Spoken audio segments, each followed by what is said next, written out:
Opening and closing kits are packages of essential supplies and instructions provided to election staff to help them set up and shut down a voting location. Both tech and non-tech polls have their respective kits, 4 in total. Let's take a look at the non-tech opening and closing kits.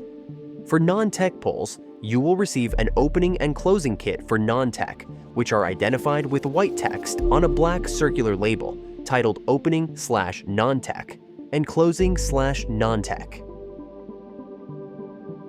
Inside the Opening Non-Tech kit, you'll find a pen and scratch pad, 1 roll of tape, a magnifying glass, a calculator, 5 black Sharpies, 2 sheets of ballot box seals, a language guide, separate envelopes each for canceled and declined ballots, a scrutineer's identification sheet, and a poll record. And in the closing non-tech kit, you'll find an official tabulation envelope, an accepted ballots envelope, a rejected ballots envelope, an unmarked ballots envelope, an unused ballots envelope, and an unofficial ballot count for scrutineers.